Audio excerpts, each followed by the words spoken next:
4624, healing from here. 4624, healing from here. How you doing, brother?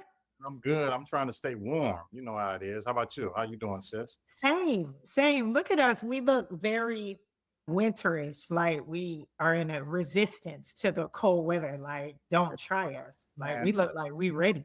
we both don't like cold weather. You know what I mean? Period. You Never. in Florida and me born in Cali, we just don't do it. We're on from the two warmest places in the United States, like the best, the sunshine. But look, I like your hat. Look, taking it back. That's MCM. I'm Don't saying let it. like That that. is not. You cannot. You don't know how to do the MCM dance, though. So No, I ain't gonna do that. no, we wouldn't be able to see it. So it's Yeah, like, so yeah. So we're back today. That last episode, though. yeah, it was very emotional. I didn't know it was gonna go there, but just the questions that I asked, it just the emotion just came out. You know what I mean? On both sides. So For real. it just had to come out. That's not my favorite thing to do, to cry, but that's part of healing. I think a For lot real. of people try to avoid, but you're gonna cry at some point. Yeah. So And you've been talking about that ever since it happened. Like, even before we put it out there, even after we finished recording, you were like, you asked Phyllis on camera, how many times have you seen me cry? You seem so stunned. yeah, to be honest, if we're gonna be transparent, I just really didn't know if I wanted to show that on Oh, camera. You know what I mean? Because I got this thing, I just don't like to show weakness. oh yeah. But if we're gonna do this show like we always talked about, we just got to be real about it. That was real. It wasn't rehearsed. So again, that just showed me that was another example that I haven't fully healed. I thought I was probably about 90%, but based on that show, I'm probably really about 50 or 60, but I'm functioning, you know, Yeah, for sure. For but sure. but I'm not all the way healed. But that's okay. That's what we're doing this for. Yeah. And that's the journey. And some people, if they can't control everything, I am those people. I don't know if I want to submit to this, but you really end up feeling better. And that has come out on your own terms instead of at the wrong time. I've always heard trauma never comes out on schedule. Mhm. And so at least we were in a safe space for that to be processed. So shout out to what we're doing. I just wanted to bring that up because we haven't had a chance to really talk like on camera since then. Yeah. And the power of it is that prayerfully it's going to reach a lot of people. They can be sitting wherever and they get this podcast and it'll help them reflect on their lives, on how they can heal, not just the trauma dumping happen, but we have to get some help to work through these issues because you have other trauma on top of that. Now you got political trauma. You watch the news. You can have marital or relationship trauma. It just Yes. goes on and on and on. So you have to acknowledge it and learn how to cope with it, or the crash out is inevitable. That crash out is coming for sure. And so we were thinking about it, and both you and I wanted, this to be a place that while we're healing from here, it goes beyond us. Like, it's larger than us. It reaches people who have heart wounds themselves, who are hurting within, and we bring things that might be helpful. So we brought our story, and we will continue to bring elements of our story. And I feel like that was the hardest part. And I've still struggled with posting a lot of that. I guess our next guest or featured guest, because this is somebody who we know this won't be their last time here. They're basically a part of the team, but I guess our featured guest will be able to talk about why that dynamic is here, why it might be hard for me to post and you're able to share and just things like that. But we wanted to bring people on that would be able to help us process what we're going through, help us along this journey, and be helpful to others too, right? So, our friend is here. Her name is Dr. Yvette Mignon, and she's a board certified internal medicine physician, founder of the Med Spa by Dr. Mignon. She helps others feel their best And now she's an author of an upcoming journal book, which I love journals, Yes. period. And then it's called The Midlife Revolution. We're in midlife. I think we are midlife revolutionaries. You want to admit it or not, that's where we at. Oh my God. Like we are in midlife, okay, to deal with the real life issue, Mm. like the one we're discussing today. Most importantly, she's all about healing. And even more than that, she is our friend and she's going to help us connect the dots between childhood experiences, nervous system, our patterns. Like she's going to get into all that. Without further ado, Dr. Mignon is here. What's up, Dr. No, Oh, hi. I'm so happy to be here. Thank you so much for asking me to be a part of this. Yes, we yes. are so happy you're here. You are our resident doctor. Whether all of us in the family have come to you or not, I'm just throwing shade real fast right there. You're in the hearts of those who have not come, I'm sure. Yes. Brother, don't look down. Don't. Okay. I'm coming. I gotta come. I'm You're, here. you're here. You're here now, right? Yes, yes. This is where we start. This is where we start. Yeah. No, you guys, I'm so proud of you both. I'm amazed. I'm so happy about what you're doing with this, 4624 phenomenal. It's amazing how far you've come. It's super that you're doing it both for yourself and also sharing it with the world and educating and helping them to hopefully see some things, learn some things, start their journey. A lot of times people don't have access to doctors or, therapists, or maybe they can't get there. They can't find someone they like. So the fact that it's just a beautiful concept. And we're doing real work, and we're doing real work for others and for ourselves at the same time. And so I know that I introduced this. We were working together, Elle, when we were, doing a interview or photo shoot or 2020. something for me. Yeah. And we started talking about our inner child, and that really like rang some bells for you. And so it's fascinating to me also to see what you did with that. And then your brother, we got to pull this in, and I get to meet your mom, and and just start talking. So, just introducing that idea of how we met and how this got going. You can take it for there, or let me know where we want to go next. But it's really great. We have to understand. So I'm writing this book. It's going to be out very soon, called Midlife Revolution, because in the midlife, like we've, survived. We survived childhood. We survived our young adulthood. We created families. We had to make money to pay the bills. And now it's like, in midlife, you get to look at yourself. I mean, really look at yourself and try to understand the past and look in our suitcase to see what we've been carrying along and understand ourselves of how we deal with things and trauma, arguments, relationships, love, and starting to understand how the pieces of the puzzle fit together.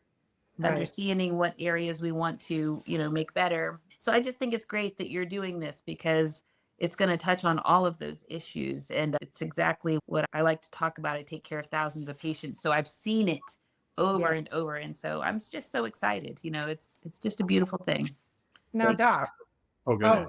Go ahead, brother. I was going to say, before we started rolling, you had gone on and seen some of our last episode, and you were just like, boy, y'all diving deep. Like, just before my brother gets in his first question, like, I just want to know, what did you think about what you saw? Like, where are we? Because we do feel like we're going deep, but we feel like it's purpose, it's intent. It has a purpose, Yeah, it does have a purpose. Yes, it is deep. I thought it was excellent. It was very honest. I thought it was well done. I love the intro. I love the pictures. I mean, this is real. This is your real life and your lives. There's so many other people who've had the same life. We go through life feeling like it's just ours. But by sharing and being so honest, and then having these really open discussions about trauma, about childhood, about things when we weren't in control, our parents were in control, and you're just a kid trying to figure out, navigate how to survive. Even if we didn't know that, the fact that there's big brother and little sister, and Unfortunately, big brother and mom too, there was physical trauma, there's emotional trauma, and how you guys survived that. And then also having open conversations with each other and asking about feelings. Did you resent that, or how did you handle that? I thought it was really honest, and I thought it was excellent. And I know that it will touch a lot of people. It's just the truth. Right. Right. Yeah. For sure. So, and my question is, I know you said we were talking about midlife and that's what the journal was about. Do you think it's ever too late for me to start talking about this at 53? Is it too Mm, late? Because we have more years behind us and in front of us. So a lot of people, once they get to the midlife, they just want to enjoy their life. They don't really want to talk about, what happened in the past because this is where we're at now. I just want to enjoy the rest of my life. Do you think it's ever too late to talk about childhood trauma or any type of trauma? No, I don't. No, I don't. Yeah, actually, it's funny that you say that. Well, I am 53. Mm, Yes. So okay. this midlife journal, this is the best time. This is the right time. This is the time that it happens. And so, because again, we've done all those other things. Now you can really start to look back and understand. Before we were too busy living and surviving. Now we can look back, we can understand, it can offer forgiveness, it can offer understanding, it can help us to heal or to process, to understand that we did the best that we could at that time, that we don't have to carry all that stuff, we don't have to carry guilt, and some things we might want to change, to recognize and understand triggers, how certain mm, things can trigger old emotions, that we may look like adults, but certain things make us feel like that little kid who felt unsafe, yeah. and then how we can reframe that so that, we recognize the trigger, and then we can, ground ourselves and kind of stabilize and reprocess. And then we can change that behavior so we don't have to repeat certain things, and it'll be important for people out there to understand that. Because, a lot of times relationships just repeat themselves, or people keep making the same mistake because it's within that trauma was internalized. It's in our nervous system. It was during a very important time of development.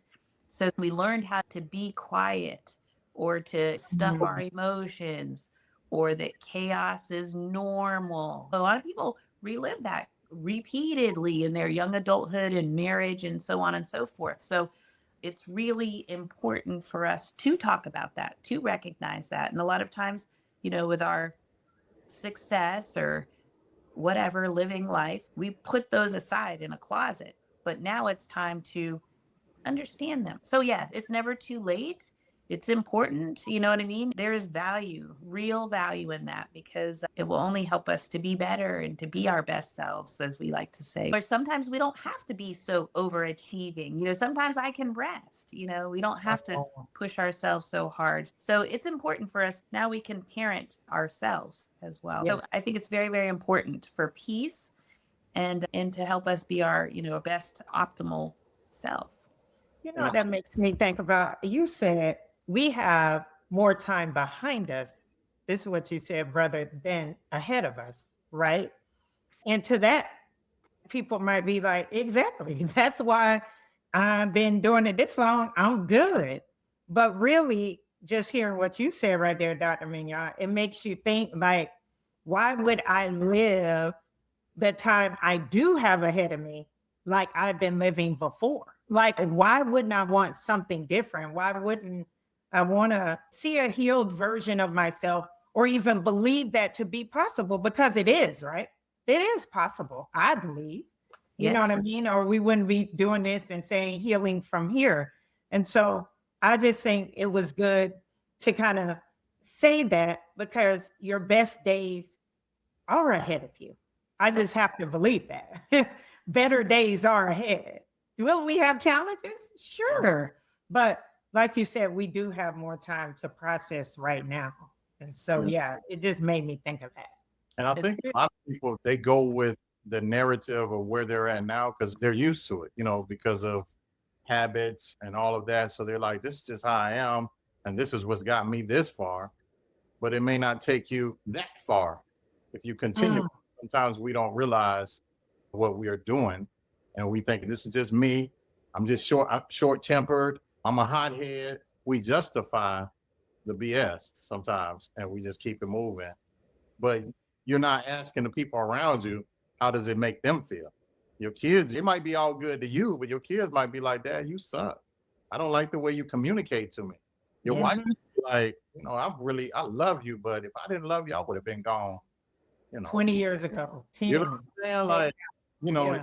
it's just one of those things. So if you're conscious of that, you want to be better. You want to get better. You feel that, but justify behavior because that's just what it is. That's how you met me.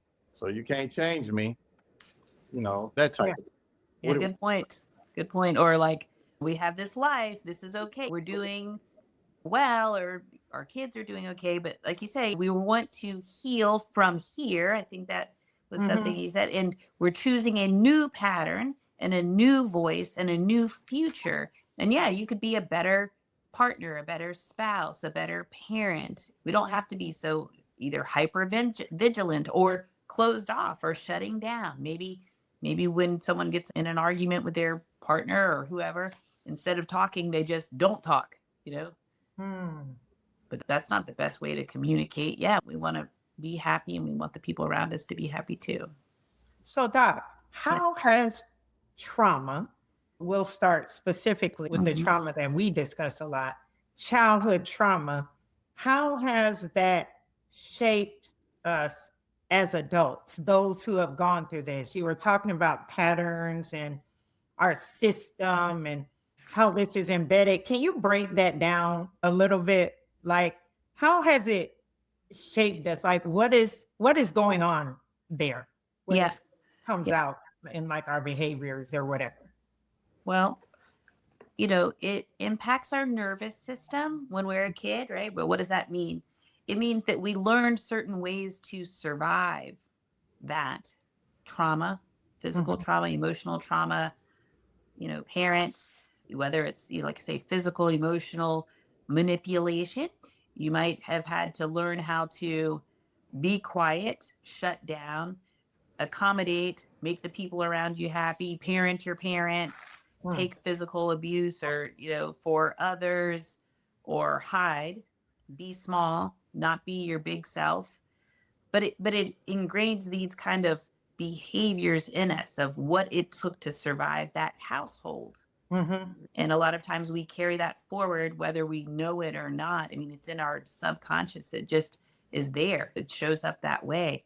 Maybe if there's yelling or fighting, certain people can't handle that. They don't know how to fight back for themselves. Or maybe somebody is too aggressive, hyper vigilant, and they just, harsh, and they don't communicate well, or picking fights with others or bullying other people. Or sometimes we know that others, as we learn these things, and that's what it took to survive, can replicate that in their adult relationships. So it's important to know that, because it affects how we communicate, how we get through this world right now.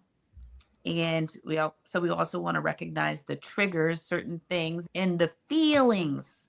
So we look like adults, but sometimes that little kid can feel small or feel threatened inside of us. And that might be somebody at the gas station who's being harsh, or a situation at work, but trying to tap into those feelings that come from deep within us. Does that make sense? It Yes. does. Yes, it makes a lot of sense to me because I heard somewhere that they said that wherever your trauma was as a child, that's kind of where you stop growing mentally or something. Is there any Mm.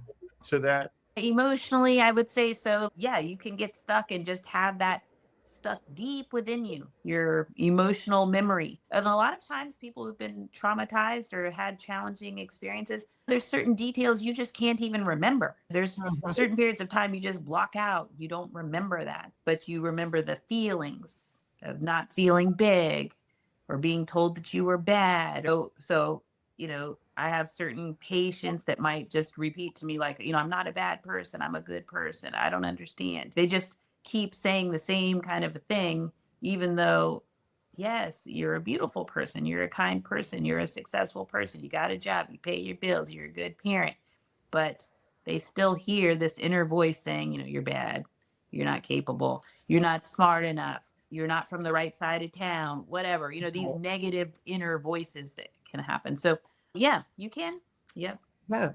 Now, I know back in 2020, so years ago, when we were just kind of on set doing some things, you made a comment to me that I have carried probably definitely since then.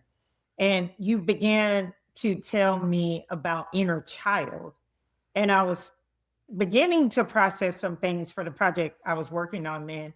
And you made a comment that because of how I grew up, it was hard for my parents to raise the child because there was all the abuse and different things going on like that. And you said, now you don't want anything to do with her either. So who's going to raise her? Mm. And when you said that, tears just rolled. Like it was almost like something had been revealed, like a person was like, finally, somebody is saying something, And I would love you to talk more about that inner child. And I really felt at the time like it was like a light got shined and it was just so many emotions happening all at that one time. But it really hit what you said at that time to me. I Love remember to that. talk about that. You know what I mean? Like it was true. And it maybe sometimes, depending on how we process things, I know I had dissociation for sure. I didn't know what that was, but there would be periods of what we went through that my brother would be like, you remember this? And I'm like, no, I really don't. And I think for a while they was like, yes, you do. You just don't want to say you remember it. I'm like, Yeah. no, I really don't. Like I guess I distanced myself. Then you have the inner child there who's like, I'm distanced from that too. So I just wanted to see if you could speak to that a little bit. Yes, yes, yes. I remember that moment. And yes, this little child, this little girl who was in this traumatic environment home. So those are the emotional kind of wounds that we carry. And of course, you were a young girl and you were an adolescent and a teenager, a young woman going to college. You had dissociated. So some of those things you couldn't even remember. Some of them you were protected from, some of you could remember, but also you didn't have the skills to tap back into how do I go and parent that kid. So it was much later that I was like, oh, there's still a little girl over there in the closet with those wounds, and now it's your job to go back and to take care of her, to heal her up, to let her know that it wasn't her fault. She's okay. She's heard. She's lovable. She's a woman now. We can come out of the closet and go back and take her hand and bring her along and care for her.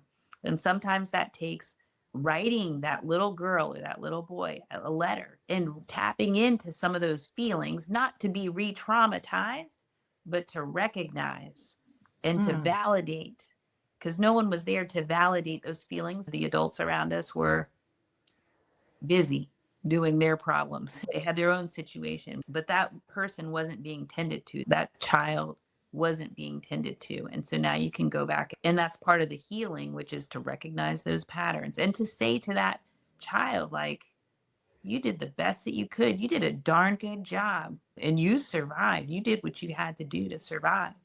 It is really amazing looking at both of you on this screen, talking to you. It's just so impressive. And those were survival skills. And you guys survived. But we can also heal those things. We can tell that young person within us, like, look at you. You're amazing. Mm-hmm. You're amazing. But it's so important, instead of just ignoring it and just moving on, because that person is still there. Those old wounds we carry with us. We want to help that child heal those wounds. We can't leave her or him behind. They're with us. They're within us every moment. Do you And think so sometimes we look for a person to tell us those things that we should be telling ourselves? So sometimes we look for people in relationships or outside people to tell us everything that you're saying, but we need to tell ourselves that. What are your thoughts on that? oh, yes, absolutely. And that's common. That's how a lot of bad relationships and marriages happen, you know? That's how a lot of disappointment happens. Hopefully we have enough in our relationships, enough communication skills with our partner to be able to say that. But these are hard words to say. We're just finding that kid back there anyway. So that's a whole nother element. But yes, often we look for that. That's why having, someone to talk to, and someone who's tapped into or has the resources or awareness more than anything, just like we're doing today. That's why it's so important. That's why the journal that I'm writing is so important. Not everybody can go to a therapist. Not everybody has health insurance. Not everybody has money. Not everybody wants to go talk to somebody else like that, for different reasons. But having the guidance and being introduced to these ideas or concepts to help us see ourselves and then to have a path forward and direction. So yes. I'll tell you a personal note, since being so honest here, I grew up without a father at all. So yes, that means that when I was a young girl and a young adult, I was probably looking for a father figure in my own partner. So yes, it's very common to look for somebody else to tell you those things that you need until you figure out that everything that you need is within you. But that takes some living and wisdom. It takes living and wisdom and some time. I mean, we aren't born that way, development. So, but yeah, so common. We're going into part 2, to the next segment. We'll really get into inner child. Get down this road. I just want my story told. I just want to break the mold. Trauma healing unfold. This is my story. What's your story? Turn the camera on you. Tell your story. He brought you to it. Can bring you through it. He had his hands on my life. God, won't he do it? This is my story. What's your story? Turn the camera on you and tell your story. He brought you to it. Can bring you through it. He had his hands on my life. God, won't he do it?